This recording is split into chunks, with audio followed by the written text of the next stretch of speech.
racing here at Lake Las Vegas. Oh, wow. Single file. Rinny, look way at the back, not even at the turn boy yet. That's got to be Sam Long. If you look at the first red tee, between the two red boys, there's a swimmer. Look how far that gap is to Sam. That's huge. Damn! He's doing porpoise the whole time. He's going to bleed so much time here. This is not what we want. We would have thought the wetsuit swim would suit him. It's really hot out there now. Stop it. Get some help. Here's Sam Long, the man himself, coming around. We'll see what that time gap is. Big gap, but it will not stop him from trying. Sam Long still not out of the water. That's kind of depressing to think about. And actually, as we see Sam Long, he's made his way out of the water. This is the all-important time check.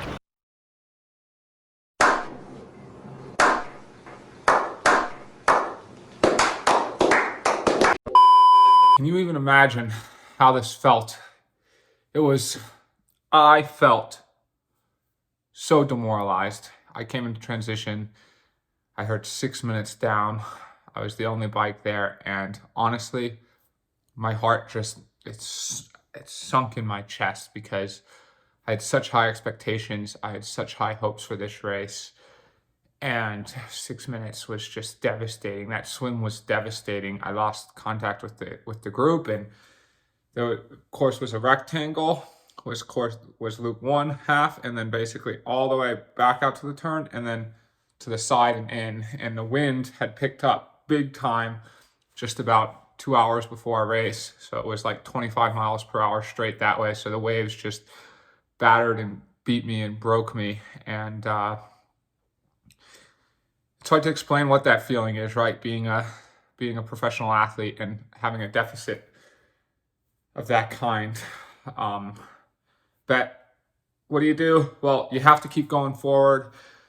So mentally, it was like a switch, right? I went in, I won't lie, I had hopes of winning the race, but almost immediately I had to switch. I had to find a way to switch my brain because my brain was just going into my brain wanted to go into pure negativity of like, you're a sack of you know what, and that I'm horrible and I suck and that I should quit. My brain wanted to go there for maybe 20, 30 seconds, but I was like, hold on, stop, we're not going there.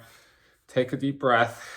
Let's just get to work. Like, let's channel that anger in a positive way and let's go as hard as we can. And then I just made my only goal for as long as it took was just to catch the next person on the course, right? And I think that took me because there were some dropouts. So people, as they started to fall off, they dropped out. So it took me actually I think 3 laps almost. Well, not 3 full laps, but on the 3rd lap was finally when I caught the next person and then started to gain some momentum. And the crazy thing is there is a burden of weight there's a burden of weight that you carry when you're in last place in a race. Like, it's just mentally it's harder, physically it's harder. And there are certain things that happen. So on the swim, we were told on the swim exit, in case, and I guess maybe it makes sense everyone did what they wanted, but we were told to keep these buoys on our right side, right, going in, so that way the people coming out you wouldn't run into each other since it was narrow, but it was out of the way. And so since everyone else was together, they were able to skip this, and I had to kind of go and swim a little extra distance, is one example. And then even on the bike, going into the roundabouts, I won't lie, because there's a lot of traffic, and we're coming in from the hill and it's sort of a blind corner and you're kind of worried, I'm 6 minutes back. What if they let the traffic go through because they don't expect me to be coming down this hill so fast? So then you're a little more cautious and things like that. But man, once you get out of that last place, the burden goes away and you start to feel way better. And at this point, I was still focused on, okay, let's just catch the next person. And then I started to kind of play leapfrog. I started to play Pac-Man, and the bike was quite fun. I mean, again, the whole race, I had a bad swim, so my experience, I guess you could say, was negative. But it's not that the race itself wasn't great. It was a great race. It was a great venue. It was a great location. But I think the other thing with the swim, I'm filming this actually a week after, because I've been sitting around thinking. I've literally been spending a week thinking about the swim, and I think up until this point, I was like, yo, I got the strongest legs in triathlon. You know, I can get away with it. And this week, this experience was like, I can't get away with it. I have to be better, and I have to come up with a solution on this swim, right? And so I think performance and development are different things. And if you look at what I've done this year, like I've been focused on performance, and by that I mean focused on races, and I've raced almost every month since January, actually, and I've performed great. But with these races, you're always trying to prepare specifically for the race. You're even having to spend energy on, you know, travel logistics and taper logistics and learning the course and all that. And I think when you race, you have to play to a point.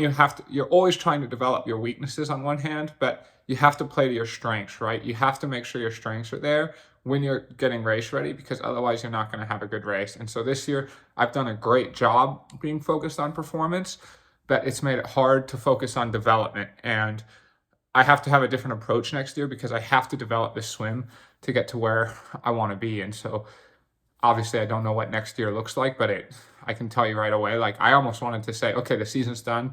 I'm bringing the bike and run down, and I'm doing whatever it takes on this swim. But obviously I am committing to Dubai, and I am implementing swim changes already. I've implemented good swim changes. And I mean, I'm not going to kid myself that group is, these T100 swim groups are very, very hard to make. You have to be a very good swimmer.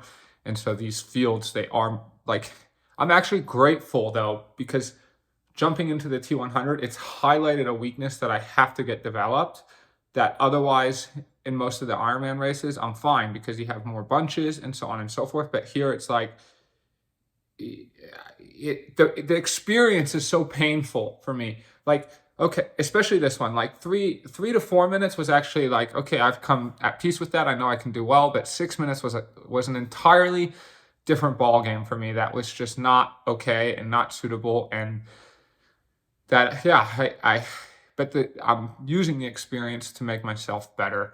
And that's what it's about. So anyways, already implementing changes.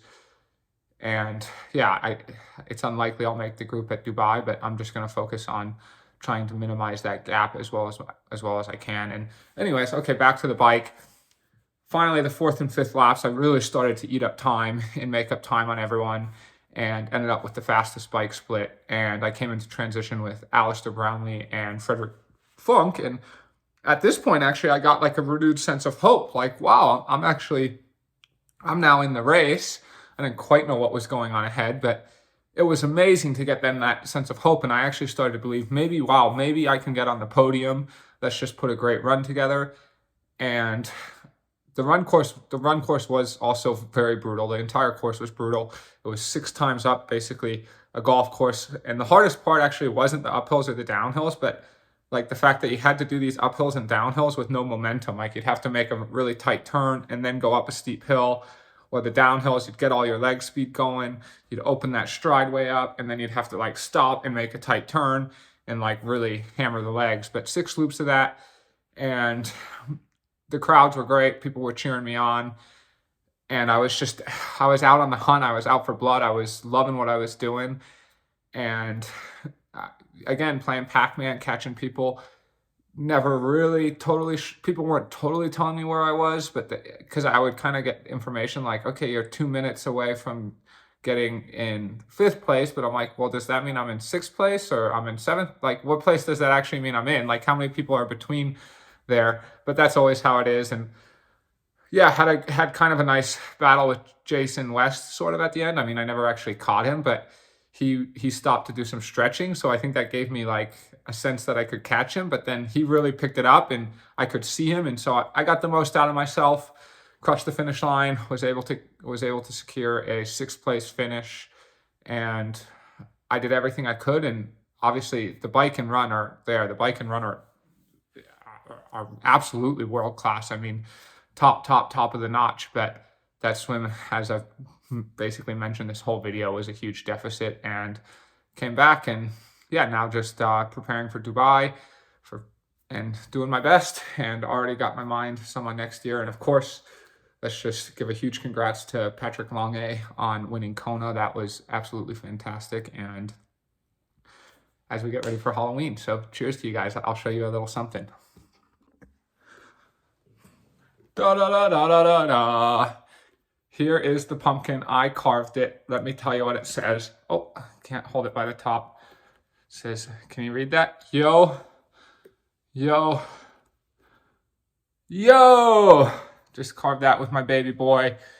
And here's the other thing, you know, that I've been feeling. Okay, like, what's the biggest limiter to my performance? It's time, right? And it's developing these things. And so, but triathlon and life exist obviously on the same continuum of time. Like, it sounds stupid to say that, but it's like, I think as athletes, it's easy, or before I had a kid or before these things, like, you just kind of can say, my life is just going to stay like this. Like, I'm just going to keep living in my parents' basement. I'm going to just keep doing all these things that I've always done. And then I'm going to just develop on triathlon. But obviously, like, I think that can work in the short term, or it can work if you're of a certain mindset. But yeah, obviously once you have a family, and if you want to have a family and you want to progress, and I absolutely, I am a family man. I want to progress at all these things. Then it's like they both have to progress on the same timeline, right?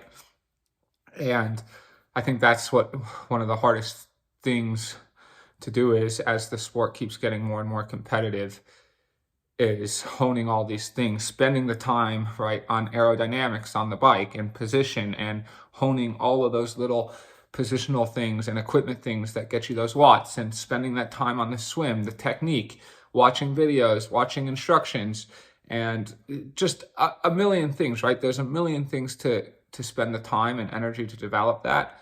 And then with the family, it's like, okay, I want to carve pumpkins with my family. I want to do all these things. And so that's the biggest challenge of life, I think, is to accomplish all of that and to do all of that. But I do think that's the most sustainable route. I plan on being around for a long time. And as you can develop both at the same time, then I think the hunger is always there to keep pushing and to keep getting better.